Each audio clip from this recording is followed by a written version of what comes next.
Alright, what's up everybody? Thanks for clicking this video. Thanks for tuning into my channel. My name is Simon Hill, Black American from Louisiana, coming to you live from Budapest, Hungary. Today is June 6th, 2025, about 7:20 p.m. where I'm at right now.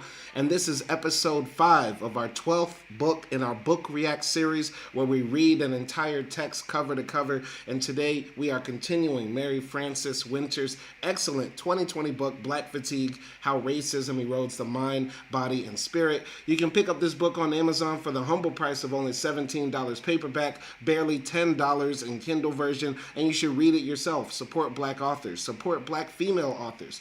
The last time we finished 2 chapters. We finished chapters 3 and chapters 4. If I remember right, chapter 3 is about the mental stress that black fatigue causes to black people, and also how it's frustrating to see how things do not change no matter how much time passes. And chapter 4 was about how black fatigue affects the physical health of black people. And Mary Frances Winters was going very deep on how racism, anti-blackness can affect black people on a cellular, biological level, which was very profound. So shout out to Ozzy jumping in the chat. Shout out to everybody else tuning into the chat. Today we're reading two chapters in this book of this very fascinating, gripping, very easy to read book here. And I'd like to know people's comments on this text as we blow through it. And let me know what y'all think of the chapters, what y'all think of the sentences, any other books that you recommend we read. And without further ado, let's go. Chapter 5, The Many Layers of Black Fatigue. I remember my Uncle Don from when I was growing up. He was my mother's youngest brother. She had 2 brothers and a sister, Francis, after whom I am named, who had been adopted by the family. Wayward was the nice word that was used by other family members to describe him. He ran away from home when he was 16 and had numerous careers, including that of an evangelical minister for a time. Uncle Don was a drifter, an alcoholic who would frequently show up on our doorstep unannounced, always in the middle of the night. Most of the times he was drunk, incoherent, and destitute. He would stay for a week or maybe even months and then leave us abruptly as he had appeared, and nobody knew where he went or when he would return. My mother, and by extension my father, albeit reluctantly, was the only one in the family who unconditionally supported and defended Uncle Don. Uncle Don always knew that he would find refuge at our house. I was too young initially to understand Uncle Don's story. It was not until I was a teenager that my mother shared with me that Uncle Don was gay. It was never clear to me whether he really ran away from home as a teenager, that was always a story, or whether he was put out because of his sexual orientation. I remember overhearing my other uncles with whom he had lived growing up call him all kinds of vile names and pretty much disown him. Horrific. All Black Lives Matter, even the gay ones. I think Uncle Don was in his late 40s when he and Tony started their relationship. Tony was a master chef.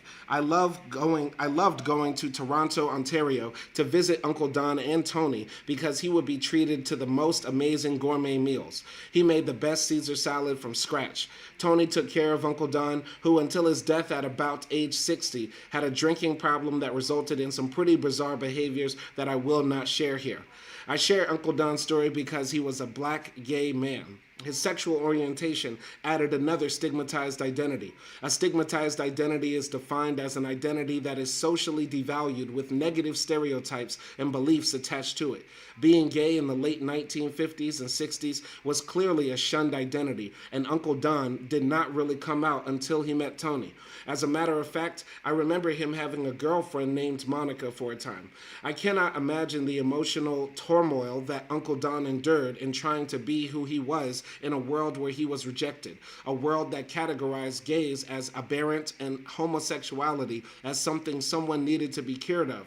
My Aunt Frances was more accepting, like my mother, but she lived with her brothers in an extended family situation, and Uncle Don could not go home. Horrific. He was not able to navigate his 2 stigmatized identities very well and died carrying the pain of his family's and society's rejection. What a sad story. Shout out to Uncle Don. Pour out some liquor for Uncle Don. Rest in peace, Uncle Don. There has long been a belief that black people, by and large, are anti-gay. Anti-gay sentiments in the black community, as in any community, come from various sources: religion, conceptions of respectability, and heteronormative beliefs. However, since Uncle Don's generation, attitudes have shifted significantly. According to a 2019 Pew Research study, 62% of whites support same-sex marriage, as do 58% of Hispanic and 51% of blacks. Almost 70% of black people oppose policies that would allow businesses to refuse services to LGBTQ individuals. The message today from black leaders is that black people are no more homophobic than any other group. While this is somewhat reassuring, the fact that a higher percentage of blacks than whites disapprove of gay marriage means that black LGBTQ individuals are still more likely to carry the stress of an intra-group stigmatized identity, which can be even more stressful when those close to you do not accept you. Sad. Even though homosexuality is not as stigmatized as it was 50 years ago. According to a 2019 Yale University School of Public Health study, 83% of the world's LGBTQ population is still closeted. According to the authors of the study, concealment takes its toll through the stress of hiding, and also because it can keep sexual minorities away from each other and from adequate public health attention. But in many places around the world, concealment and its stressors are safer than the alternative. If the world were more accepting of gay folks, we would live in a better world. Because I am convinced, a lot of the white supremacists, a lot of the racists, a lot of the fascists, a lot of the rightoids in this world that make our lives living hell are just in the closet. Because we know it's true, because we go on 4chan and all they talk about is girl cock. 46% of the LGBTQ community in the United States remains closeted in the workplace, compared with 50% in 2008. They carry the daily stress of accidentally saying something that would reveal their sexual orientation or gender identity. Trying to manage all of this can lead to lower productivity and performance and ultimately job loss. The Supreme Court only ruled in June 2020 that the LGBTQ community is covered under the Civil Rights Act of 1964, which makes employment discrimination illegal. Before that ruling, only 21 thought leader in diversity developed a list of heterosexual privileges. I have adopted a few here to point out what causes fatigue for those who identify as other than heterosexual. I can hold hands, touch, and dance with the person I love in public without fear of others' reactions. I'd argue if you're in an interracial relationship like me, that's still something that still cannot be true. I can share openly with my colleagues, friends, and family the news of falling in love, anniversaries, details of vacations, or what I did last week. If you're a racist white man dating a beautiful black queen, you definitely cannot do that. I can talk about the person I love without fear of losing my job. Generally, I don't have to worry about that. I can keep pictures of the person I love on my desk without fear of reprisal, harassment, or being accused of flaunting my sexuality. I don't think I can do that. It depends. I don't work in an office, and if I did work in an office, I don't know if I would keep pictures of my significant other on my desk. I don't know. I feel like people might bother me. People might bother me, ask too many questions. If I am considered for a work transfer, the company will often support me in finding employment for my significant other. I generally think that's true. Hell, they might fire me to hire her. I will not be discriminated against in finding a place to live. Yeah, I think so. I do not have to be subjected to jokes and slurs and outright hatred on a daily basis because of my sexual orientation. Well, my orientation is very heterosexual, but I do think because of the person I love, I could be subjected to slurs and outright hatred, like my trips to Albania, where I was racially harassed several times just for being my black self and also being out with my beautiful big booty wife. I do not fear being turned away from my house of worship because of whom I love. Yeah, I don't have to worry about that.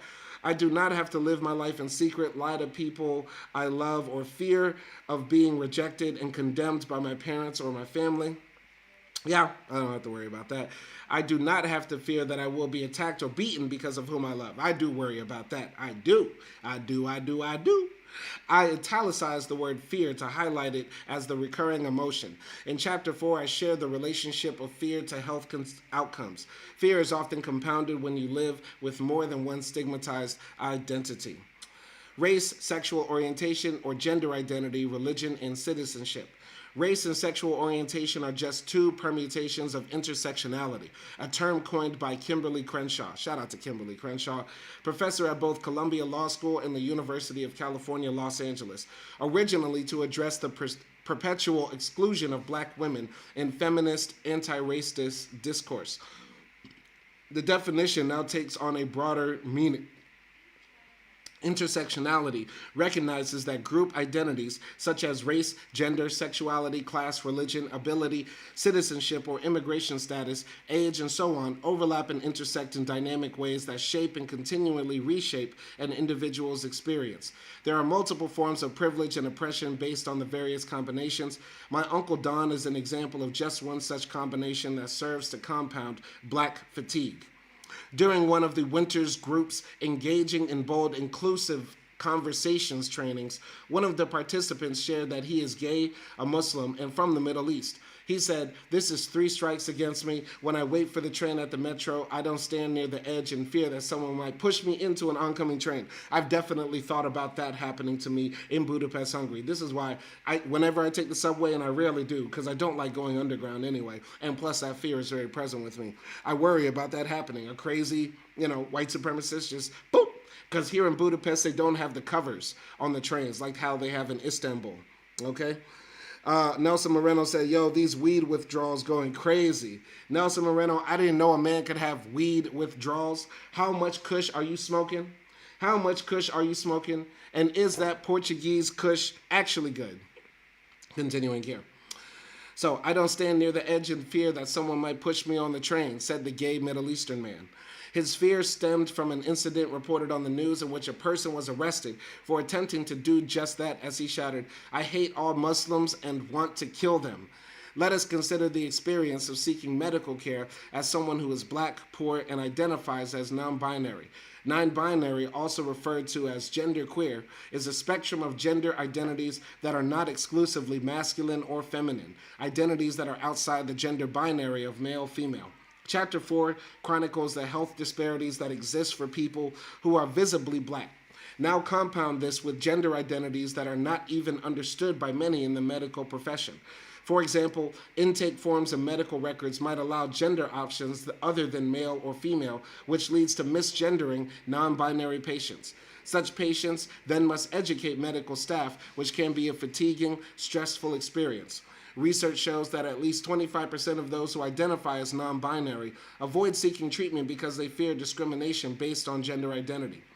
Now add the fear of discrimination based on race, and this exponentially increases the stress that can lead to trauma and inequitable life experiences and outcomes. And let's remember, this is all taking place in the United States of America, home of the free, land of the brave, place where you can be anything you want. Psych. Nelson Moreno says, "It's average at best." I feel like in Portugal, y'all are smoking a lot of Moroccan hash. Y'all are smoking a lot of Moroccan hash that was smuggled in through a camel's ass. I feel like in Portugal, y'all are smoking Moroccan hash that was stuffed into a very musty Moroccan man's armpits on a Iberia Airplanes flight. I feel like y'all are not smoking big kush. Y'all are not smoking big kush like how they smoke in Cali, like how we smoke in Florida, like how we smoke in Louisiana. The only good thing about America is the drugs. We got the best drugs in the world. Facts. We got the best drugs, the best weed, the best fentanyl. Yeah, the best cocaine. The best cocaine in America. But everywhere else in the world, the drugs are trash. Unless you're in Amsterdam. I'm just joking. I don't do drugs. Anyway, continuing here. In November 2019, the Human Rights Campaign issued a report entitled "A National Epidemic: Fatal Anti-Transgender Violence in the United States in 2019. The annual report revealed that between January and November 2019, at least 22 transgender and gender nonconforming people were killed in the United States, and all but one were black.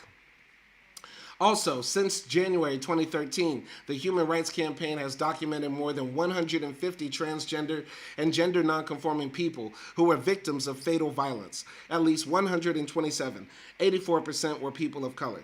The transgender women of color are living in crisis, especially black transgender women. The toxic intersection of racism, sexism, transphobia, and easy access to guns conspire to deny so many members of the transgender and gender nonconforming community access to housing, employment, and other necessities to survive and thrive. All right.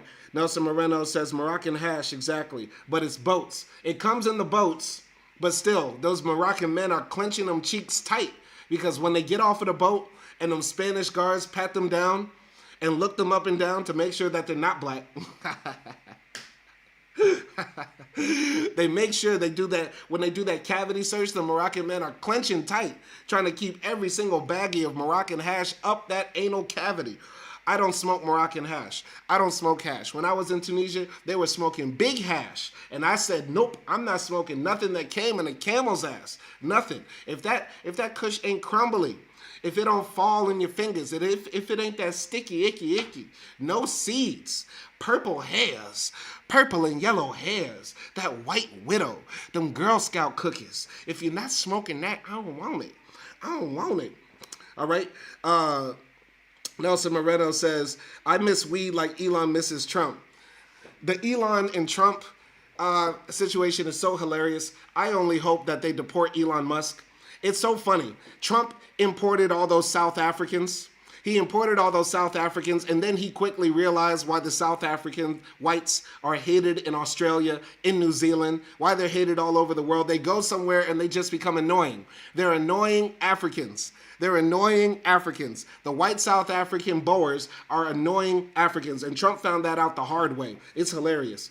Anyway, Ozzy says, you wild, Simon. I'm just telling the truth. I'm just telling the truth. You smoking Moroccan hash, you smoking something that was up a donkey's ass. Facts, facts. We only smoke Girl Scout cookies, White Widow, Sour Diesel. We only smoking Big Kush. That shit that come in the fucking plastic Ziploc bags. Yeah. Yeah. Vacuum sealed. Vacuum sealed so you know it's fresh. All right. Nelson Moreno says, this talk about ass makes me want to smoke more. Okay.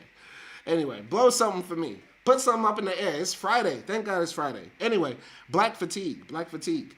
Race, sex, parental status, and income. Imagine that a single black mother with 3 children, classified as low income, is looking for a place to live. Her race, gender, income, and single motherhood are all stigmatized identities that layer to create multiple opportunities for fatigue from trying to navigate unjust systems. Chapter 3 points out that redlining is still an issue for black people, limiting the choices of where we can live, and low-income people pay at least 50% of their salaries in housing costs, compared with 33% of those living in poverty.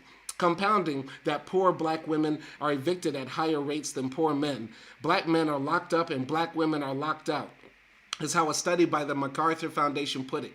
It analyzed evictions in Milwaukee, where black women were 9.6% of the population and 30% of the evictions. Low wages and children were 2 contributing factors. The researchers also found that men were more likely to confront landlords and dare them to go through eviction proceedings. That's funny as hell. That's funny as hell. The researchers, who here has ever had the landlord try to evict you or raise your rent and you say, bitch, come on, try it? Whoever did that? Whoever did that? Y'all bold as hell. Y'all bold as hell because, I don't know, man, every time I've had an apartment in America, they threaten you with the sheriffs and shit. They threaten you with, like, the police coming and shit. I wouldn't do that. I might pull them type of stunts in a foreign country where I just don't give a fuck. But I could not imagine telling the landlord, hey, bitch, come and try and kick me out. I couldn't imagine. Anyway, the researchers also found that men were more likely to confront landlords and dare them to go through eviction proceedings, while women avoided the landlord, explaining that the eviction notice terrified them. The researchers called out the gender dynamic at play. Men often agree to perform other services such as maintenance around the building in lieu of rent. Women tend to just try to avoid the landlord. Women with young children who are already working low-wage jobs do not have the time or energy to perform other services, and too often the other service that the landlord demands is sex for rent. All right, since we're talking about that, since men are telling the landlord, hey, bitch, come and try and take this couch out of here, how many women have gave up the coochie for rent? How many women are trading that bank transfer for that ass clapping? I've never heard of that. Man. But the way rent is going up now, shit, I wouldn't be surprised if that's like a regular occurrence. All right. Nelson Moreno says landlords would ask women for the goods. He was already ahead of it. Nelson also says, I can taste that ass sweat on that kush. I'm telling you, man. I think, man, I thought Portugal legalized drugs, and I thought y'all would be able to cultivate actually good smoke. It sounds like y'all aren't able to cultivate good smoke, but I thought Portugal was one of those crazy left-leaning Western European nations where you could just like grow like a bushel in your backyard and then smoke that bit. I guess you can't. Anyway, continuing here. So eviction sets off a series of other consequences that increase stress and fatigue. Evictees often lose their possessions. If they can't keep their possessions, they may incur storage fees. The children may have to change schools. Legal evictions include a court record, which can affect a family's ability to find acceptable alternate housing. An eviction can also lead to job loss because of the time away from work to address the situation. Studies also show that eviction can affect a mother's mental health, with higher rates of depression reported as long as 2 years after the move. The above-mentioned MacArthur Foundation study asserts eviction is not just a condition of poverty, it is a cause of it. In addition to Milwaukee, other areas that have disproportionate eviction rates include Richmond, North Charleston, South Carolina, Hampton, Virginia, Newport News, Virginia, and Jackson, Mississippi. All right. Nelson Moreno says it's not illegal, but you can't make it or sell it or smoke it. So it's illegal. What the hell are you talking about? It's not illegal, but you can't make it, you can't sell it, and you can't smoke it. Okay, so it's illegal. You tripping. I hate my chat, bro. I hate my chat, bro. Y'all are the worst. Anyway, not only do poor black mothers have difficulties with housing, studies show that they struggle more to find affordable child care than white people. Federal programs such as the Child Care and Development Block Grant and Head Start, targeted toward low-income families with young children, only fund about 15% of eligible families, and the subsidy amount is too low to support the cost of high-quality child care. Faced with the prospect of continuing to work for low wages and not being able to afford child care and adequate housing, quitting your job and applying for public assistance may be your last resort. If you make this choice, yet another stigma will be added to your identity. Welfare mother or welfare queen, which carries stereotypes of being lazy and unmotivated. While we thought that this characterization had subsided when it was popularly spouted during the Reagan era, President Donald Trump signed an executive order in 2018 requiring recipients of federal aid in housing, food, and health care to be employed to receive aid. The order is interpreted by social justice advocates as an attempt by the administration to purge the assistance rolls by forcing out people they believe are taking advantage of the system. The requirement ignore important systemic barriers to employment, such as housing, transportation, childcare, and other medical and social barriers. Going back to the comments, Nelson Moreno says it's not illegal because you don't go to jail for consuming it, only if they find you with large quantities. Okay, I don't know how much, hash you would have to have, but just think about the amount of fecal matter that you're consuming every time. Every time you're blowing on some hash, think about tiny particles of fecal matter are ending up in your lungs, in your bloodstream, all through your body. You might turn into a camel. You might start growing a hump smoking all that hash. So maybe we should stop smoking altogether. Maybe we should be straight edge. Maybe we should be straight edge and stop smoking altogether. Maybe. I'm just saying that. All right, Nelson Moreno says single moms on welfare are easy. Yes, they are. But the thing is, in America, they're too busy working to start twerking. In America, they make it harder for women to continue to reproduce, even though they want to try to give women $5,000 to give birth to a child, even though it's about $13,000 on average to give birth to a child. But they want them to be working to receive any sort of welfare or any type of benefits, SNAP or anything like that. So the girls are too busy working to be twerking on cock. So we're going to continue to see declining birth rates, and the country secretly secretly desire and want and encourage illegal immigration, because everything in this administration makes total sense, right? It makes total sense. Let's make it hard as hell to have children. Let's make sure that everybody who needs and deserves welfare and any type of food stamps, make sure they have to be working, so they're too busy at work to actually try to grow their families or develop actual relationships. That's America for you, American logic. Continuing here. If you can empathize, perhaps you can feel the stress and even trauma associated with navigating systems that intentionally or unintentionally discriminate against everyone but of your salient identities. It is fatiguing. Let's repeat. If you can empathize, perhaps you can feel the stress and even trauma associated with navigating systems that intentionally or unintentionally discriminate against every one of your salient identities. It is fatiguing. All right. Nelson Moreno says, I know where my smoke comes from. I'm not worried about the ass. You're not worried about the ass. Well, it's not about the ass. It's about the fecal matter. It's about the tiny fecal matter particles. Race, sex, and disability. Crystal Emery is a filmmaker and writer. She identifies as an African-American female with a disability. She is a wheelchair-riding quadriplegic.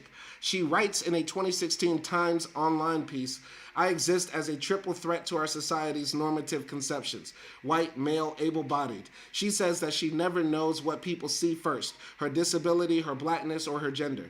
It is rare that others see beyond the ism vortex and first recognize my talents, she goes on to say. As a person living at the intersection of three marginalized identities, I often wonder where I fall in the political agenda of big decision makers. Emery's creative work is routinely challenged with questions like, did someone make the film for you? Or did someone else write this article? The stereotype that many people have of someone who looks like her is that she has limited capabilities. She says she is left wondering, do they question my talent because I am black, a woman, or someone in a wheelchair? I can't imagine how fatiguing it is for her to have to contend with such questions. Horrific, horrific, absolutely a shame, man. All right. Nelson Moreno says, I don't know what's going on, though. I know they're mixing it with poop, for example, in some places. I'm just telling you, man, watch what you're smoking, man. They might be mixing fentanyl in it, too. They might be mixing fentanyl in the hash, too. You get what I'm saying? The reason the cartels are sending so much fentanyl up our way is a type of warfare. You don't think the cartels are smart enough to do some type of asymmetric warfare? And you don't think the cartels in Africa are going to start doing the same against the Europeans who are exploiting them through neocolonialism? They're going to start sending fentanyl up to Europe, and then that's the collapse of the white world. The narco-trafficante is a type of narco warfare. I'm keeping it real. I'm keeping it real, man. Stop smoking illegal drugs. Stop smoking illegal drugs. Stop smoking illegal drugs. That's my message to all of y'all. I made a video many, many years ago on my channel titled, Why I Don't Smoke Mary Jane. Why I Don't Smoke Mary Jane. As I said in that video, and all of y'all should check that out. Y'all should think before y'all consume. Those drugs that they're sending, the cartels are sending, those are weapons against white domination. The cartels are trying to kill the whites. And the African cartels are trying to kill the whites too. I'm telling y'all, but y'all don't want to listen though. Y'all don't want to hear that. Anyway, continuing here. Nelson Moreno says, mine doesn't come from Spain. The place where it comes from, Morocco, is known to us. I'm not a tourist. I know, Nelson. I know you really from the streets. You caught bodies. I know you really from the streets. I'm scared, Nelson. I'm scared. Anyway, summary. Living with layers of marginalized identities can exponentially increase black fatigue, creating one insurmountable obstacle after another. These experiences often lead to internalized depression, described in Chapter 2, which leads to the physiological and psychological ills described in Chapter 4. We must be more aware and acknowledge the layers of identities that compound fatigue. Black people need to be self-aware of the intersections and address each identity separately as well as in combination. This can be difficult, triggering, and yes, fatiguing. Seeking support for stress and trauma from professionals who are equipped to address the layers of identities may be helpful.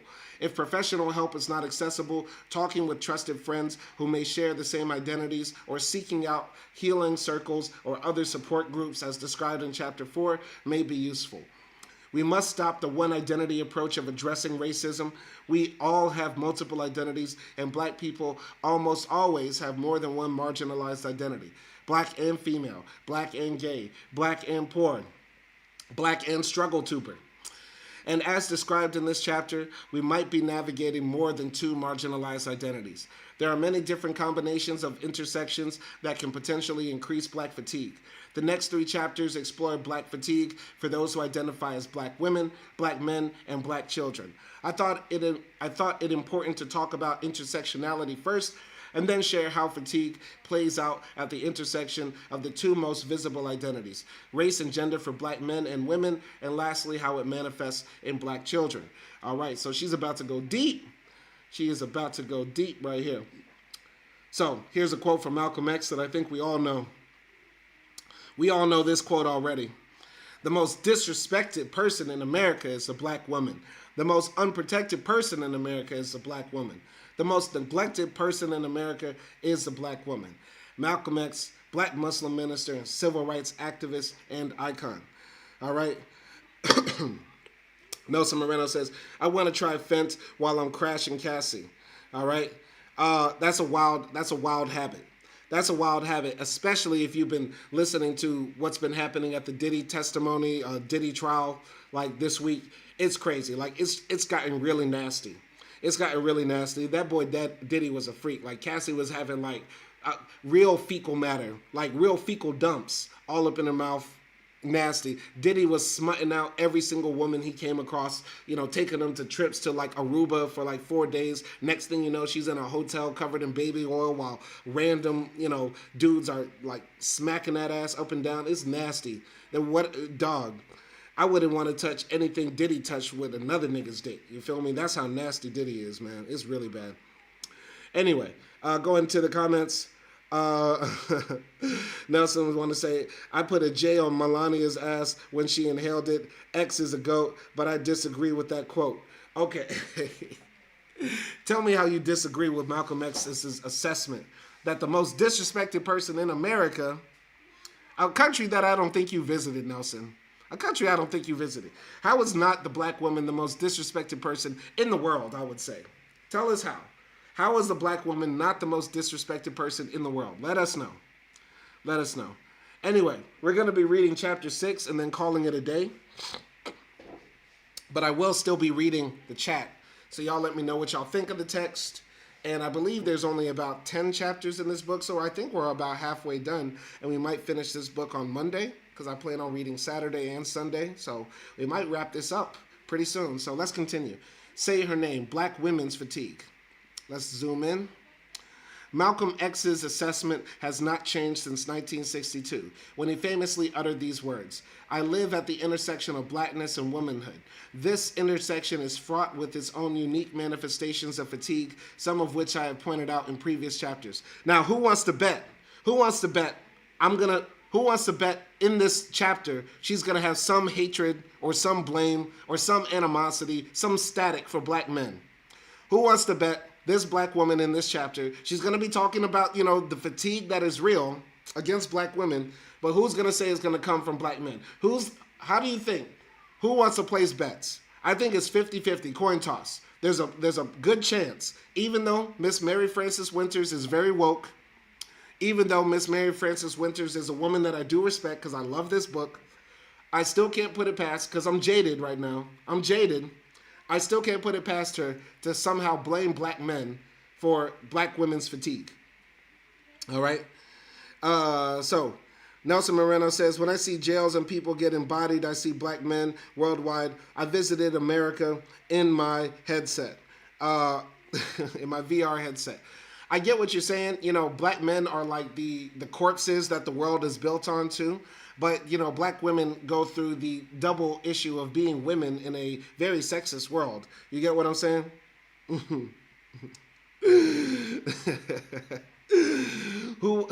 So, Nelson, are you betting she's going to blame Black men in this chapter? I think we should find out. We're going to find out. But I'm not saying that Black women don't have it hard, though. Black women do have it hard in this world, but all the issues Black people face are due to white supremacy, period. I will not tolerate blaming each other for our problems unless those people are COONs. Unless they're right-wing, fascioids, we're not going to blame anything on our people. But continuing here. So, I shared in the introduction that as a cisgendered, heterosexual, college-educated, able-bodied, middle-class black woman, I am in many ways privileged. I do not claim to have lived the experiences of my similarly hued sisters. I speak from my life and do not represent all who identify as black women. I know that there are similarities from decades of relationships with black women from different walks of life, and the stories we share with each other often carry similar threads. They are messages of pride and power, often juxtaposed to deep feelings of self-doubt and helplessness. They are stories of achieving against all odds and stories of exasperation from not being able to find our way out of the perpetual maze of anti-black racism unique to black women. They are stories of faith, strength, resilience, and hope, along with stories of neglect, abuse, and violence. They are stories of passion and magic against a backdrop of labels like angry and less innocent. Black women have amassed a treasure trove of wisdom from living with our identities, but too often our voices are silenced, ignored, or denied. Even with these shared experiences, no two of us are exactly alike. I offer my stories and those of several other black women in this chapter, acknowledging that this does not scratch the surface of characterizing who and what we are. Beyond our skin color and often hair texture, what do black women in the United States have in common? We know from Chapter 4 that as a group, we suffer disproportionately in health outcomes. Black women also share a greater likelihood of being incarcerated, twice as likely as white women, and killed by law enforcement, 1.3 times more likely. And they are more likely to live in poverty, 21% of black women versus 9.7% of white women. Never marry, 50% versus 33% of white women. Be single mothers, 54%, and fare worse in the workplace, underemployment and underpaid. All issues discussed in this chapter. Excellent setup. Let's see what happens. Sister Marjorie's story. Sister Marjorie, as she was affectionately called, was my sister-in-law. She was a sister of my late husband, whom I referenced in Chapter 1. I loved her like a sister and marveled at her heart full of grace that never wavered. Even in the wake of numerous challenges, Sister Marjorie identified as a black woman. She passed away recently at age 67 after a 7-year battle with breast cancer. I don't feel like I am exaggerating when I say that she lived her life in a way that would qualify her for sainthood. She embodied unwavering faith, strength, humility, intelligence, service, and resilience. Married young, she birthed 4 children in the span of 6 years. Even though she was married for 17 years before divorcing, her husband was in and out of the household during that time, providing inconsistent financial support to the family. They often lived at the front door of poverty. Well, Sister Marjorie grew up in urban Washington, D.C. in the 1960s, along with her 4 siblings, including my late husband, Joe, reared by a low-income single mother. Raised as a devout Catholic, Sister Marjorie never considered becoming a nun but wanted children. She converted to Islam in the early 1970s. Okay. Attracted by its message of self-love and liberation, and made the pilgrimage to Mecca 5 times. Okay. Life was not easy for Sister Marjorie and her children. She had left college after her freshman year to marry. However, despite financial constraints, she was committed to being there for her children without giving up her dream of finishing her college education. Without a driver's license or car, she returned time in 1981 and made straight A's while also tutoring students in a computer programming. She completed her bachelor's degree within 5 years and landed a project manager job with Bell South, which later became AT&T, from where she retired in 2015. In her obituary, written by one of her daughters, Jamila, who graduated with honors with an electrical engineering degree from Duke University and later a PhD in Islamic studies, wow, she says of her mother, "She walked distances with us to catch the bus because she didn't have a car. And when she finally did get one, she offered ride after ride to sisters in need. After saving to buy a house, she struggled to manage the needed repairs. She taught us to obey Allah, reminding us when we failed, holding us through the hardships, and lifting us when we turned back to God. My mother treated strangers as they were old friends, providing warm beds and unforgettable meals for extended family and new acquaintances. I remember her loading tables and trays of food into her car, even when she was ill, to transport to the homeless. Truly, in her deepest suffering, she did everything in her power to lighten the burdens of others until she just couldn't do it anymore. May Allah have mercy on her soul. May Allah forgive her for all her mistakes. May Allah grant her the highest level of Jannah." Allahu Akbar, Allahu Akbar. Her 4 children, now all professionally successful, inherited the spirit of giving and service from their mother. When her youngest son committed robbery as a teenager, she was the one who turned him into authorities and then faithfully made the 2-hour trip to visit him every other week for 15 years so that he would never forget that he was still loved. As a result of unsuccessful appeals for an early release based on good behavior, he served the entire sentence. Okay, now that's no.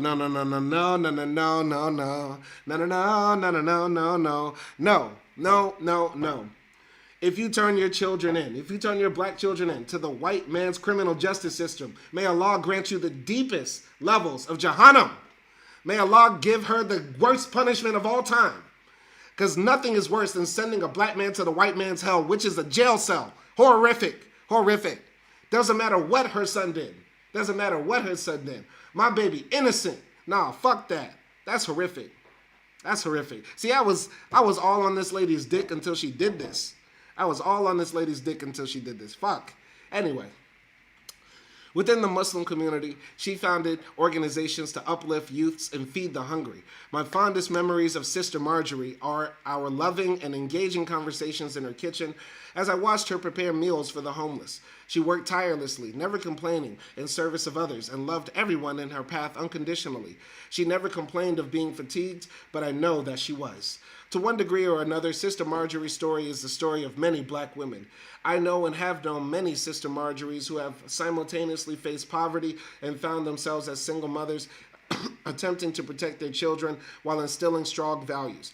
I know others who have supported someone close who has been incarcerated and others who have faced life-threatening diseases like cancer. Like Sister Marjorie, many of us are strong in our faith, as I mentioned in chapter 4. And many of us earnestly believe that it is our purpose to serve those in need, to give back, to share, to sacrifice, to care as much about others as we do ourselves. All without complaint and as best as possible without letting the fatigue imperil us. Shout out to Kamal jumping in the chat. Pounds to Kamal out there. Let's continue.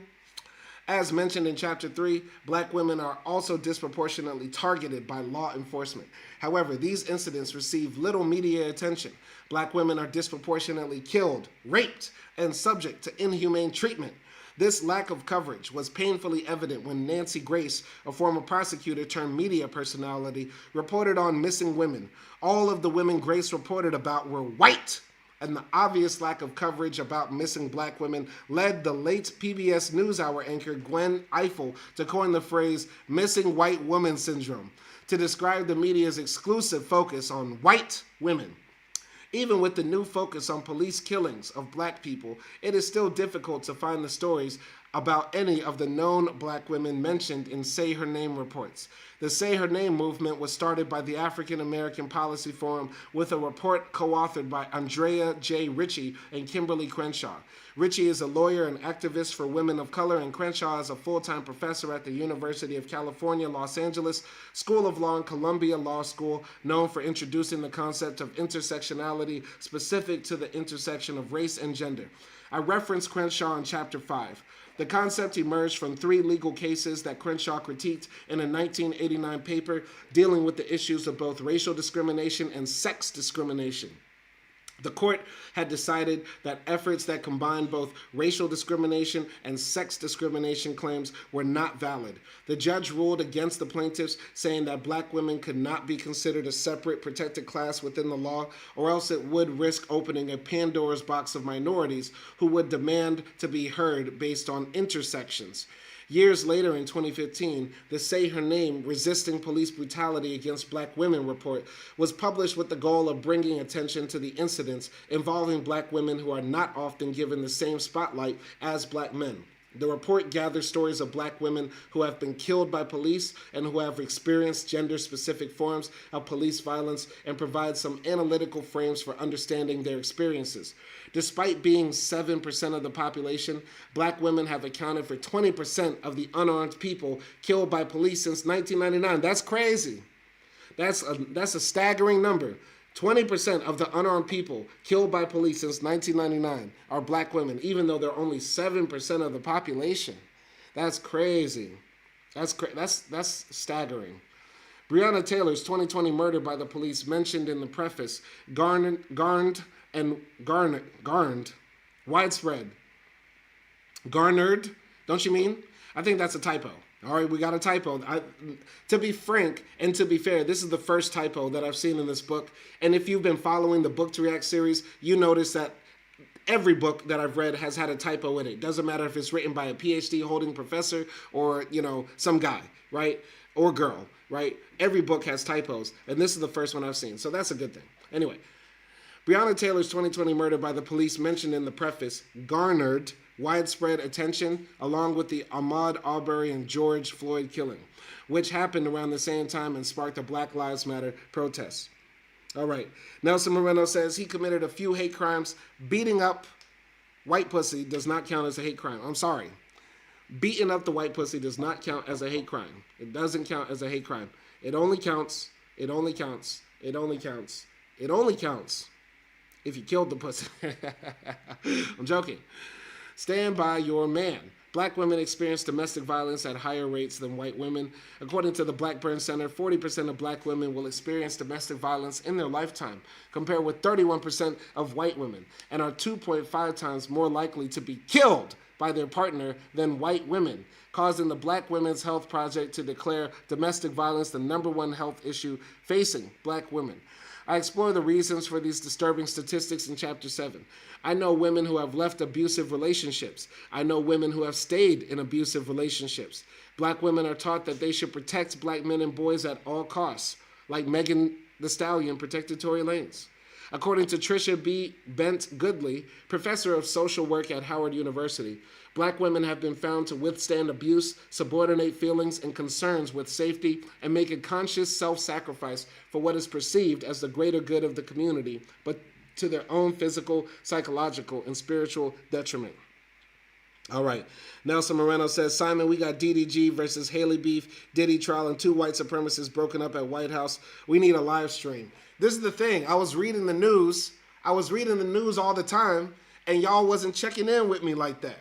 I want to read the news. For example, there was a very, very, very, very funny story today.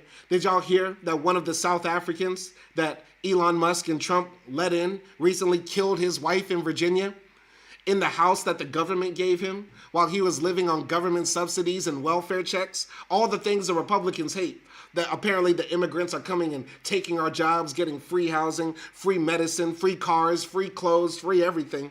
One of those ungrateful immigrants showed up and murdered his own wife in a home. I want to talk about that story, but y'all barely checked in when I did the news reading. So I said, fuck it. If I'm going to come on live every day on my struggle channel, if I want to come on live on my struggle YouTube channel, then I'm going to read something. I'm going to go deep into a topic rather than chasing news stories, and giving my takes to get only 70 views. You get what I'm saying? All right. Nelson Moreno says, Simon, haven't you ever released your frustrations while beating up a white boy? I have. No. I like that white South African. Y'all didn't hear about that story. One of the white South Africans murdered his wife. One of the white South Africans led into America, given everything in the world, had the doors opened up for him, threw his life away, and is now going to spend the rest of his life in jail.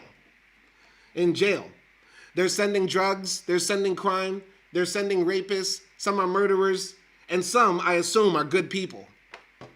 Anyway, the reasons for the disturbing level of abuse and violence are complex and are captured by Joy DeGruy in Post-Traumatic Slave Syndrome. She says, the enslavement experience was one of continued violence, attacks on the mind, body, and spirit. Men, women, and children were traumatized throughout their lives, and the violent attacks during slavery persisted long after emancipation.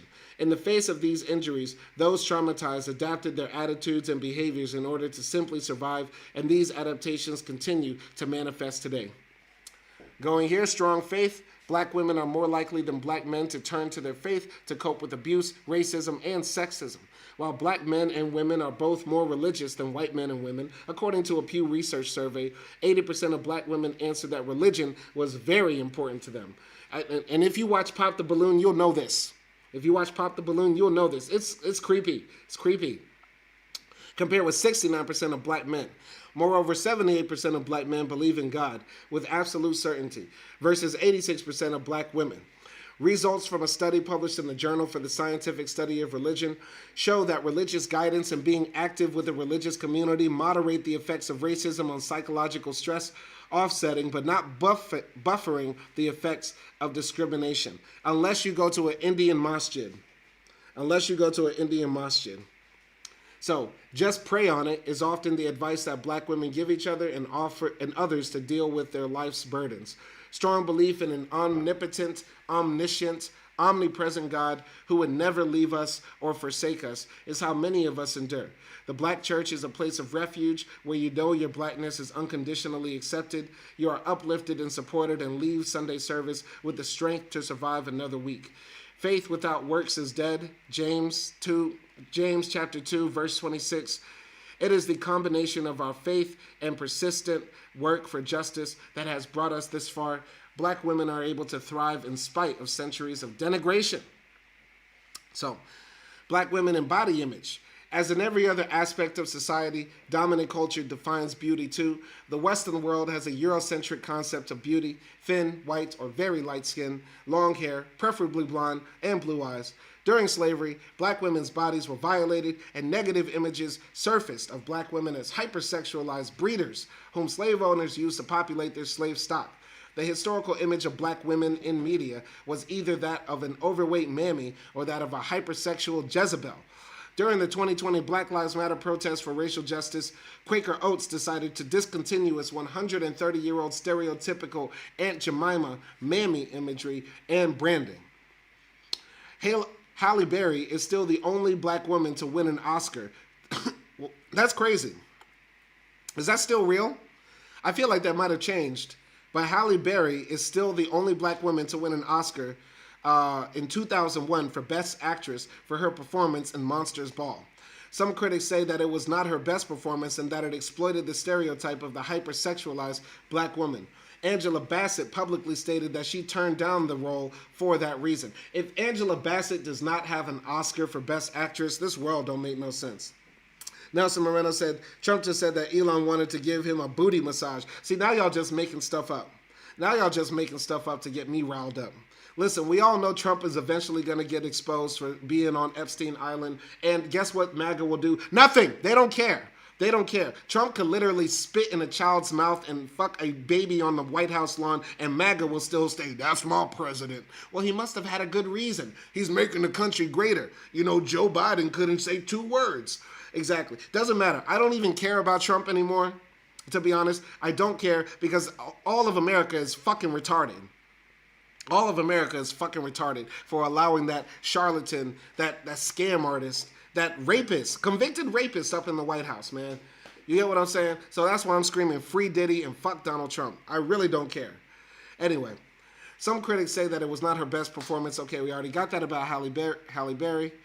By and large, black women do not fit the image of the dominant view of beauty. African features are considered ugly and less desirable. Michelle Obama and former Obama aide Valerie Jarrett have been likened to apes. Ugh. In addition, black women, unlike white women, are rarely characterized as feminine or delicate and needing protection. In Chapter 8, I discuss how the perception of needing less protection starts during childhood. There are a number of high-profile examples of body shaming directed at black women. Here are 3 examples. When tennis phenom Serena Williams sported a catsuit type outfit, boy, I beat my meat to so much. Oh, but I beat my meat to that picture so much. I'm sorry. I'm sorry, actually. I apologize. Anyway, I'm sorry. I'm sorry. What picture? Anyway, when tennis phenom Serena Williams sported a catsuit type outfit, it was banned by the French Open, even though Anne White wore a similar outfit in 1985. White's body type was thin in contrast to Williams's thick, curvy body type. Serena and her sister Venus have been subjected to numerous comments in the media about their body types. Misty Copeland was the first African-American woman to be named principal dancer at the American Ballet Theater, but when she was 13, she was turned down by a ballet academy for having the wrong body type, too muscular. Popular singer Lizzo, oh God, how did Lizzo end up in this book? Who has built a reputation for her unapologetic and positive body imaging and self-love messages, has been body shamed by fitness enthusiasts for her plus-size body type. Lizzo, smash or pass? Smash or pass? Smash or pass? Nelson Moreno says, I beat my meat to Halle Berry in Monsters Ball. No. No. No. Not with that white boy giving her rabbit strokes. Not with the white boy going, no, you can't beat off to that. No. No, brother, no. Ugh. All right, Halle Berry is still the only one. Halle Berry is still the only one. Angela Bassett is getting disrespected. Just the fact that Angela Bassett does not have a Best Actress award shows that the most disrespected woman in the world is the black woman. Facts. All right. All right, Selena looks like she struggles with chronic ashy skin. Who is Selena? Who the hell is Selena? Anyway, even though 80% of black women are classified as overweight according to body mass index standards, based on a number of studies, black women are satisfied with their bodies and are motivated to lose weight based on health-related concerns, not Western standards of beauty. As a matter of fact, intraculturally, larger body frames are more often viewed positively than negatively. It is considered a compliment when a black woman is described as thick and curvy. It is the white world, dominant culture, that has stamped bad on plus-size women. Beyonce was recently criticized by the black community for excluding plus sizes in her new line of athletic clothing, the Adidas X Ivy Park collection. There ain't nobody wear that. Ain't nobody wear nothing Ivy Park. Ain't nobody, I've never seen anybody anywhere saying, man, I gotta collect some Ivy Park. I never see it outside, never see none of that. Okay? We need to stop boosting Beyonce, okay? Because you know whose time it is to shine? Blue. We want Blue to shine. We want Blue to shine. We're sick of Beyonce. Beyonce needs to step back and let Blue come to the fore. And we also need to know if Jay-Z's other kids really are slow. We need to find that out because Kanye you know what? Kanye says a lot of things, but now he's got me thinking, like, are Jay-Z's kids slow? Did all that coke dealing he did in the 80s really catch up to him? Is this some type of cocaine karma that Jay-Z is living with? Did he really birth some crack babies? Did the residue get up in his nose and end up in his sperm? And now Jay-Z got to walk around with like 3 kids that look like that? That's crazy. All right, who is Selena? I still need to know. Anyway, another important example of the criticism of black women for their looks is the controversy over natural hair.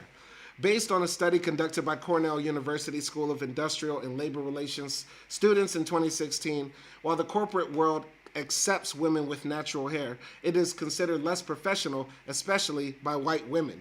I shared my hair experience from the 1970s in Chapter 1. Then is now. In 2019, there were media accounts that actress Gabrielle Union was fired from America's Got Talent after she reported racist remarks by show leaders. She said that she was also told on numerous occasions that her hairstyles were too black. In the introduction, I mentioned the Crown Act, recent legislation that was needed to protect the rights of black people to wear our hair in its natural state. As a result of numerous incidents over recent years in which schools and workplaces have attempted to ban such styles. This type of oppression is an example of white supremacy, as fatiguing is the all too common question asked by white people, can I touch your hair? Can I touch your hair? Can I touch your hair? I wish I had hair. I wish I had hair just so white people can ask to touch it, and then I would say, yeah, sure, go ahead. Now, quickly slap that hand. Slap it. I wouldn't even let Acti touch my hair. I say, stop it. Stop. Stop it. The stress. No, stop it. The stress associated with perhaps wanting to preserve the relationship with the inquirer, while at the same time needing to correct this microaggression as totally inappropriate on several levels, is yet something else that many black women have to deal with as a part of their day-to-day journey. All right. All right. Nelson Moreno says he wants Jay-Z's lips to shine, and he meant Serena looks like she struggles with ashy skin. Serena been bleaching. That's crazy. I never thought I would live to see the day when Serena Williams was bleaching. And yes, Jay-Z's lips have perpetually been crusty. And as a man with crusty lips, it's sad to see. It's sad to see. It's sad to see. Anyway, continuing here. Colorism is another issue for black women. Lighter skin is often seen as better than dark skin, even intragroup. Whites and black people are more favorably disposed towards people with lighter skin, rating them as smarter, wealthier, and happier in surveys. Black people used to discriminate against each other by denying membership to certain organizations if one could not pass the brown paper bag test. While colorism affects all black people intergroup, it is more prominent for women, as black women often perceive dark-skinned black men as more desirable. Ooh. The skin lightening industry for women is estimated to be over $10 billion globally. Attention to this bias has mitigated it over the years, and it is now more common to see dark-skinned black women being included in the spectrum of what constitutes beauty, such as South Sudanese model Nayakim Gatwech, who was nonetheless told in 2016 by an Uber driver to bleach her skin. That's crazy. Y'all want to see the saddest thing on YouTube? Y'all want to see the saddest thing on YouTube? Y'all want to see the saddest video on YouTube? Type in how to bleach my baby. Type in how to bleach my baby, and you'll see an Indian woman dipping her baby in a pool full of skin bleaching cream and rubbing her baby vigorously while she talks in, I don't know, Hindi or some other language and says, do this basically 3 or 4 times a week and your baby will come out white. I'm telling y'all, look up that video, how to bleach your baby. Bleach baby India. Type it in on YouTube and you will see this disgusting video. How to bleach your baby, India. Look it up. It's sick. It's disgusting. Worst thing on YouTube. $10 billion in the skin bleaching industry. And I did not see skin bleaching cream ever in my life until I went to where? I did not see skin bleaching cream anywhere in my life until I went to where? I did not see skin bleaching cream anywhere in my life until I went to where? I went to Africa. When I went to Africa was the first time I saw skin bleaching cream. Anyway, snow bunnies like to touch my black foreskin. Okay, we're out of control in this bitch. Black women in the workforce. Black women on average earn 62%. Black women on average earn 62 cents to every dollar that a white man earns. White women make 82 cents to every dollar a white man earns. The higher level of education does not change the wage gaps. Among doctorate degree holders, for instance, black women earn 60% of what white men do, and white women earn 7% more than black women. The median annual income for black women is $34,008 compared with $42,484 for white women and $61,576 for white men. As mentioned in Chapter 3, the net worth of a single black woman without a bachelor's degree is $500, and with a bachelor's degree is $5,000. Going to the comments here. Nelson Moreno says, the yellow bunnies also do this bleaching stuff. It's so sad. Nothing better than a honey-colored ass. Facts. Facts. Facts. Facts. Facts. In February 2019, the Economic Policy Institute posted a blog entry that started with this statement. The black woman's experience in America provides arguably the most overwhelming evidence of the persistent and ongoing drag from gender and race discrimination on the economic fate of workers and families. The post asserts that since slavery, black women have fared the worst in the labor market because of discriminatory practices, as well as demeaning perceptions of black women and their role. Black women have been perceived as workers and not women who might choose to stay at home with children as white women did. In 1880, 35.4% of married black women and 73.3% of single black women were in the labor force, compared with only 7.3% of married white women and 23.8% of single white women. These differences extended into the 1970s, when even after marriage, white women would typically exit the labor force. Black women were forced to stay in the labor market, not just because it was an expectation, but also because black men could not find adequate employment, forced to take lower paying, less stable jobs. Because of discrimination and therefore, black women, often in domestic roles, became co-breadwinners in married households. Today, over 80% of black mothers are the primary breadwinners for their families, compared with 50% of white women. Nelson Moreno says, I worship black women. When I talk bad about females, I never mean black women. Okay, that's good to hear. But I think we still got to admit that black women have it hard as us, if not harder than us. You get what I'm saying? We got to admit that. So black women have been and continue to be overrepresented in low-wage jobs with fewer legal protections. As an example, the Social Security Act of 1935 primarily excluded black women until the 1960s. Caseworkers denied most poor black women cash assistance under the act because they expected black women to be employed mothers and not stay-at-home moms like white women. The New Deal minimum wage, overtime pay, and collective bargaining legislation excluded the main sectors where black women worked: domestic service and farming. Corrections have been made since then, but there are still gaps that disadvantage black women. Moreover, black women continue to be overrepresented in low-paying jobs that do not provide benefits such as sick pay, health insurance, maternity leave, and retirement plans. For example, 36% of black women workers have jobs that do not provide paid sick leave, compounding the health issues highlighted in Chapter 4. These inequities were highlighted during the 2020 coronavirus pandemic. Black women were more likely to be in essential jobs that put them at greater risk of contracting the virus, or in non-essential jobs where they faced furloughs or layoffs. Workplace experiences. Study after study confirms that black women face a great deal of racism and sexism in the workplace. Navigating the intersection of race and gender in work environments with deep-seated cultural biases is fatiguing. Whether we work in an entry-level job or have made it to leadership, our identities as black women shape narratives that are very different from those of other identity groups. For example, stereotypes that black women must overcome in workplace include being aggressive, opinionated, and angry. We are criticized for our appearance, as pointed out earlier in this chapter.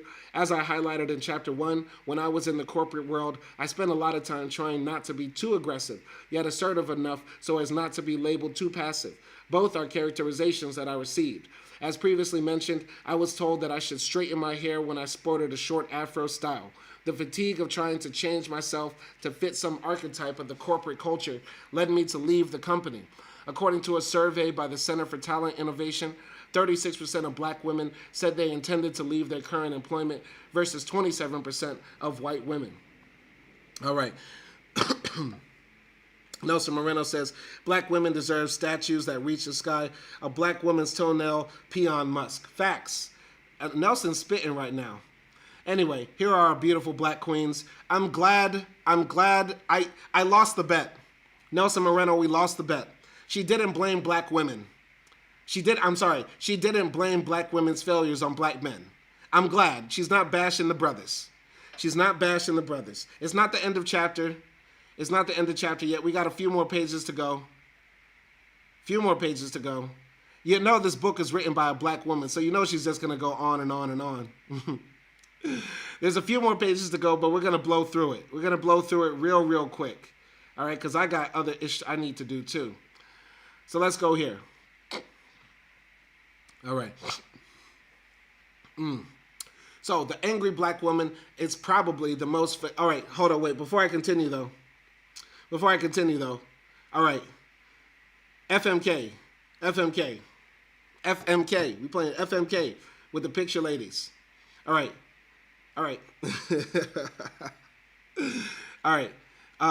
Mary and the boss lady here. Plus she got a donk on her. My God. All right, we marrying the boss lady. We smashing the bratty millennial. I know she got the septum ring. She just took it out. And yeah, we killing Stoner Broad. And this is my best friend. FMK on the picture ladies. All right. All right, Nelson Moreno says, yeah, I'm surprised she didn't mention black men. Not yet. I mean, we still have some pages to go. But we're still going to go. All right, let's continue here. All right, the angry black woman is probably the most fatiguing stereotype to manage. I contend that as many black women we have a lot to be angry about. Brittany J. Harris, Vice President of Learning and Innovation at the Winters Group, put it this way in a post in our Inclusion Solution newsletter. I find it fascinating how I've essentially internalized that suppressing my feelings, truth, and anger, despite how much studies show that this be a detriment to my health, is worth not being characterized or is associated with being an angry black woman. She goes on to ask, what is wrong with anger? Anger is a very real and valid feeling. It is, or should be, an acceptable response to mistreatment and discrimination. It has been proven to be a powerful channel for action, change, and impact. Expressing anger may lead to tone policing. If only you had said it with less anger. Maybe you would have been heard. We have been socialized not to show too much emotion in the workplace, fearing that we will be negatively labeled. Continually suppressing authentic emotions is fatiguing and bad for our health. Those who are tempted to tone police might pay more attention to the root of the anger rather than their discomfort with the tone. These experiences can lead to internalized oppression, which is when we believe the negative stereotypes about our group that have been perpetuated by the dominant group. I think internalized oppression is more common than we know because there is little research on its widespread impact on feelings of self-doubt, its erosion of self-esteem and self-worth, and its generation of helplessness and hopelessness.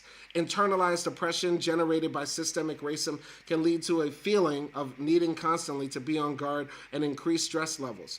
A 2018 report by Catalyst, an organization that researches workplaces experiences for women, titled Day-to-Day Experiences of Emotional Tax Among Women and Men of Color in the Workplace, found that as a result of or in anticipation of unfair treatment, professionals of color report a high number of instances of being on guard to protect themselves against racial and gender bias, causing what they describe as an emotional tax. An emotional tax is the combination of feeling different from peers at work because of gender, race, or ethnicity, and the associated effects on health, well-being, and the ability to thrive at work. Of the 1,569 professionals surveyed for the study, researchers found that across the board, more than half of all women of any given background reported being highly on guard. Black women led the group with 58% saying they felt on guard throughout their professional lives, followed by 56% of Latinas, 52% of multiracial women, and 51% of Asian. See, this is the thing. Cassie is half black and half Asian, but only half of her ass was on guard around Diddy. Women of color continue to deal with some of the workplace's most entrenched hurdles, such as pay inequities and near invisibility in top leadership roles, as well as daunting roadblocks that stifle the meaningful dialogue that would help make real progress. According to the study authors, over time, these daily battles take a heavy toll on women of color, creating a damaging link between their health and the workplace. Asian, Black, and Latinx respondents who reported higher levels of being on guard were also more likely to report sleep problems, 58%, than those with lower levels of being on guard, 12%.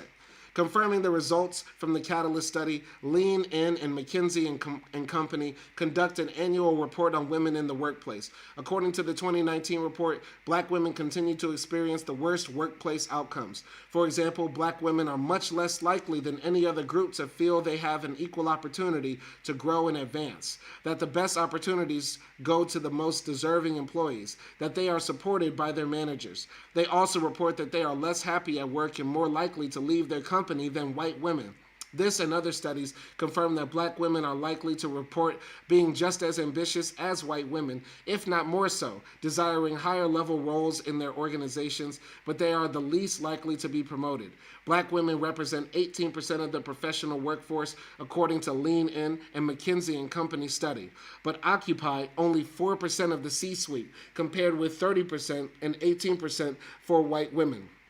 The frustration of being passed over again and again is fatiguing and leads to a higher number of black women leaving the corporate world and striking out on their own like I did. According to Inc. magazine, the number of white women-owned businesses grew 40% from 1997 to 2016, while those owned by black and Hispanic women showed growth rates at 518% and 452% respectively. Black women and men, in Chapter 7, as we'll talk about later, face daily microaggressions at work, defined as brief, sometimes subtle, everyday comments that either consciously or unconsciously disparage others based on their personal characteristics or perceived group membership. 3 categories of microaggressions that can occur in everyday interactions are microassaults, microinsults, and microinvalidations. While microaggressions is commonly used and understood term, I believe that the impacts can be macro on black people, not micro. I thus suggest we drop micro and call them aggressions. Assaults or microassaults, conscious, deliberate, and either subtly or explicitly biased attitudes, beliefs, or behaviors that are communicated to marginalized groups through verbalizations or behaviors. Why are you so angry? Why do people always play the race card? You have so much passion. Maybe you need to tone it down for the meeting. I don't think that hairstyle is appropriate for work. You are pretty for a dark-skinned girl. You are different, meaning from other black women. You had a black woman a few years ago in our department. She was really nice, but it did not work out. We also have micro insults, interpersonal communications that convey stereotypes, rudeness, and insensitivity, and that demean a person's identity. Unlike micro assaults or micro insults are often committed unconsciously and may seem more subtle. You are so articulate. Encountering mispronunciation of one's name over and over again. Can I touch your hair? What is the black woman's perspective on this? Encountering an expression of surprise that you are in your role. Oh, you're the manager? Either a look of surprise or verbalization of it. I have a good friend who is black. We also have micro-validations, communication cues that exclude, negate, or nullify the thoughts, feelings, or experiential realities of certain groups. Mansplaining or white-splaining, when a man or white woman explains to a black woman her own experience. Having one's input ignored and the same idea accepted from a white person. Being mistaken for the other black woman, we all look alike syndrome. You should be proud of how far your people have come. Being constantly excluded from meeting invites where you should be included. Being ignored in meetings, invisibility, defensiveness. I had that happen to me too. And then we have microaggressions. In the workplace are fatiguing to manage on a daily basis. When do you let them go? When do you speak up? What is the interpretation on the part of the aggressor? That you are being too sensitive? Will it affect your career chances if you say something? And chief counselor and counselor fatigue. Black women are often de facto chief counselors and counselors for other black people in the workplace. Often there are so few black people of influence in the organization that newer or lower level hires do not know whom to turn to when they need to bare their souls about their less than inclusive experiences. My daughter had a chief counselor and counselor when she was in corporate America, another black woman with whom she could share her frustrations. Once she retired, my daughter's days were numbered in the corporate world. In higher education, black women professors in particular find themselves counseling students who are not even in their classes. In the business world, accounts of young black professionals seeking support from more seasoned employees are not uncommon. And if your formal role relates to diversity, equity, and inclusion in the organization, it takes its toll when you are not able to change systems for the better. The chief counselor and counselor role adds to the emotional burden, and it is fatiguing. On every diversity committee, fatigue. So she's listing all the different types of fatigue black women face in the corporate world. Black women and black men are fatigued by being tokenized. As an example, we are often tapped for every committee that has diversity in the name. For some reason, white people think that diversity by default means diversity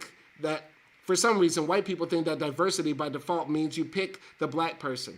Recently, a client was sharing the list of people the company was selecting for a newly formed diversity committee, and the names she read mostly sounded like black, Latino, or Asian ones. I asked how many white males would be on the committee, and she kept naming the same names. She thought I did not want white men on the committee, and said, we only have 4. Is that okay? When I explained that I asked because the committee should not just be people of color and women, she was surprised. Black women who serve on these committees do it in addition to their functional responsibilities and attempts to balance work and life. It is most often uncompensated. Leaders should consider the additional labor, emotional and physical, needed to serve in these capacities and fairly compensate. It is fatiguing to be overworked, and it is even more fatiguing not to be compensated for it. A strained sisterhood, black women and white women. The archetype of Karen has recently become a popular meme to describe middle-aged white women who exploit their privilege, entitlement, and racism. Karen incidents that have gone viral on the internet, showing white women challenging black people's right to be where they are and doing what they are doing. For example, demanding to know if a family has a right to be barbecuing in a public park or building a deck in their yard, or the right to be stenciling Black Lives Matter in chalk on their own property. Often, Karen calls 911 or claims that she is being physically assaulted.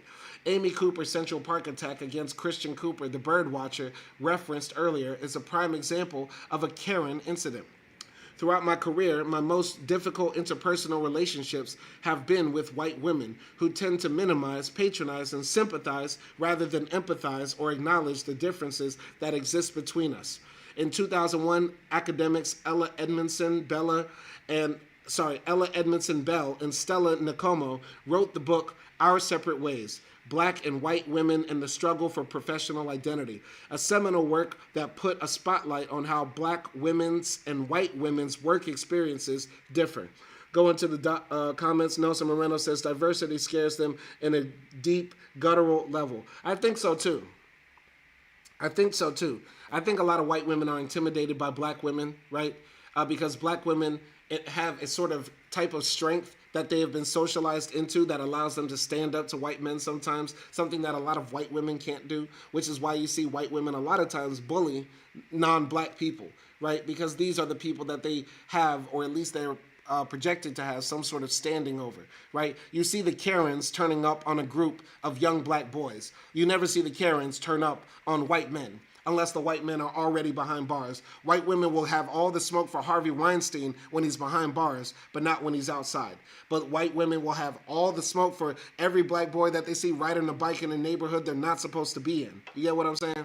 So, even though gender is the common denominator, race and class were found in their research to drive wages between us.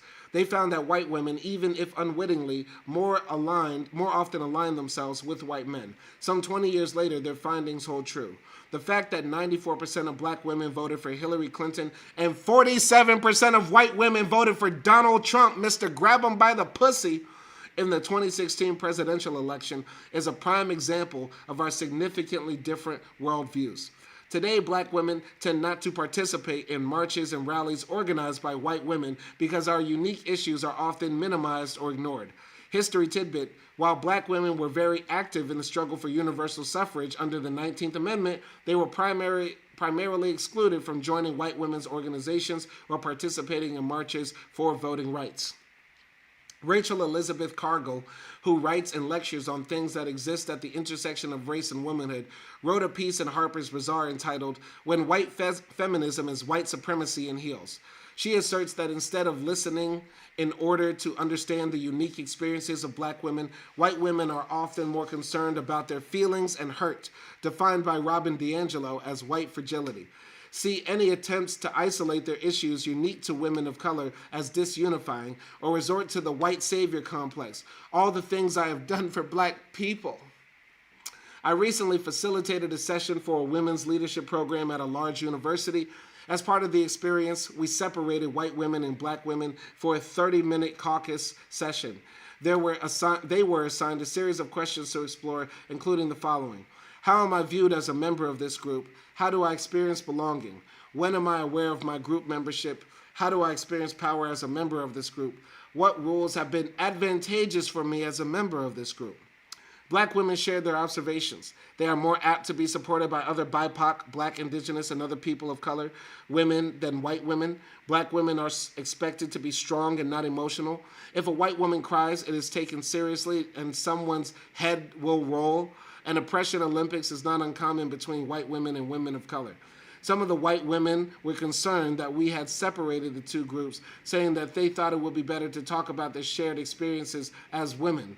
There was an acknowledgement by others that race, especially their white race, is an uncomfortable discussion. They probed without coming to recommendations, how they could be better allies to women of color, which felt a bit patronizing to me.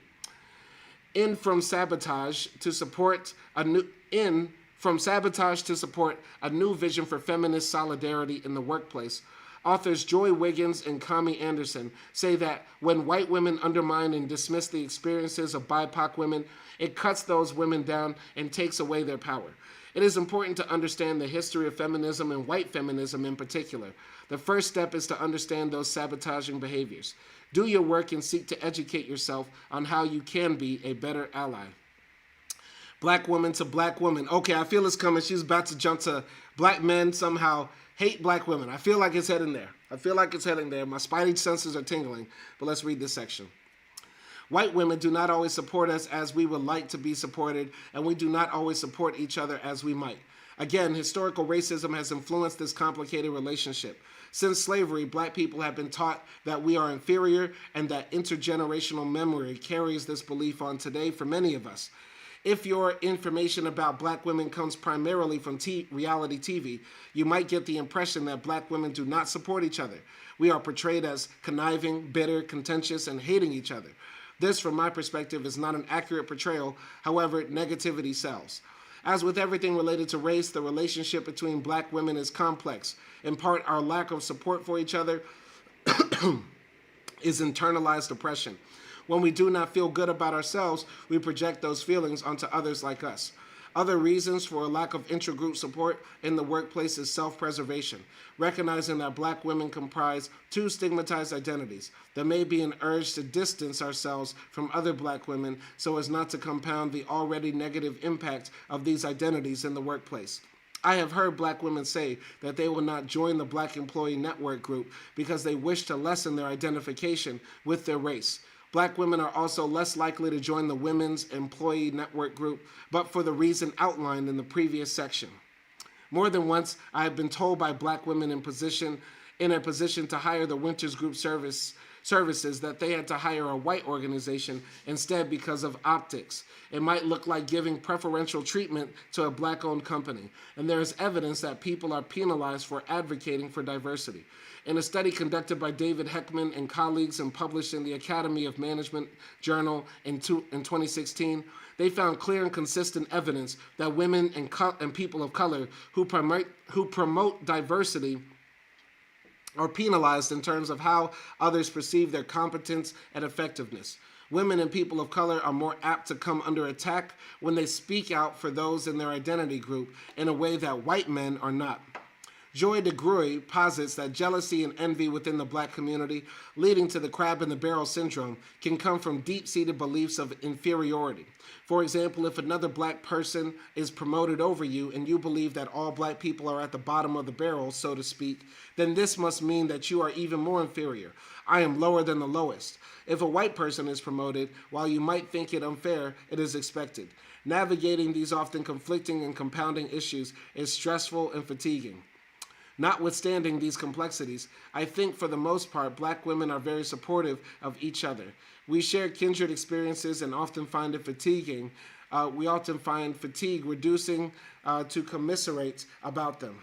We share kindred experiences and often find it fatigue reducing to commiserate about them. Going to the comments, Nelson Moreno says, in 2060, whites will be a minority in the UK. Let's go. Let's go. The only bad part, the UK will be majority Indian. No! And it's not because we don't like Indians. It's just we don't like the Indian racism. You won't like the Indian racism. Imagine the UK with the British Empire when they were exporting white supremacy, but instead it was the Indian caste system. Imagine the Indian caste system being exported from a colonial seafaring power like the British Empire, but it's led by Sanjeet. Imagine that. Imagine how horrific that would be. God, if the UK is not mostly white by 2060 and it's ran by the, Sanjeet and crew, we're all doomed. We're all doomed. They'll have their hands on nuclear weapons and they'll just try to get rid of the untouchables in Africa. All right, anyway, I belong to several informal and formal groups for black women where we can just be, with no judgments or expectations. Many black women in positions of power have supported the Winters Group over the years without concern about how it would look.